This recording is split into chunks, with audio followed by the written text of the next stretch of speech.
উপকারিতা নিয়ে আল্লাহ রাসূল ইরশাদ করেন عن عبد الله بن مسعود قال قال رسول الله صلى الله تعالى عليه وسلم يا معشر الشباب من استطاع منكم الباءة فليتزوج فإنه أغض للبصر وأحسن للفرج ومن لم يستطع فعليه بالصوم فإنه له وجاء سبحان الله হযরতে আব্দুল্লাহ ইবনে মাসউদ রাদিয়াল্লাহু তাআলা আনহু হতে বর্ণিত তিনি বলেন রাসূলুল্লাহ সাল্লাল্লাহু তাআলা আলাইহি ওয়াসাল্লাম ইরশাদ করেন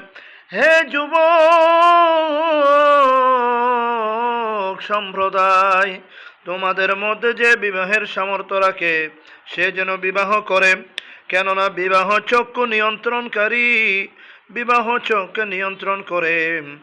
এবং লজ্জাস্থানকে সংরক্ষণকারী আর যে বিবাহের সামর্থ্য রাখে না সে যেন রোজা রাখে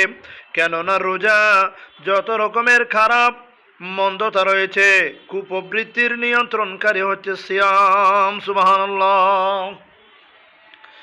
আল্লাহ রাসূল বিয়ের উপকারিতা নিয়ে আরো অপর হাদিসে বর্ণনা করেন عن عبد الله بن عمر قال رسول الله صلى الله تعالى عليه وسلم الدنيا كلها متاع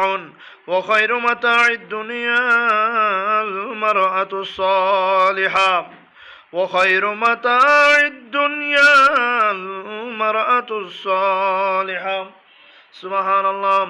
হযরতে আব্দুল্লাহ ইবনে আমর রাদিয়াল্লাহু তাআলা হতে বর্ণিত তিনি বলেন রাসূলুল্লাহ সাল্লাল্লাহু তাআলা আলাইহি ওয়াসাল্লাম ইরশাদ করেছেন দুনিয়া পুরোটাই একটি ভোগের সামগ্রী আর দুনিয়ার সর্বোত্তম সামগ্রী হচ্ছে নেককার স্ত্রী।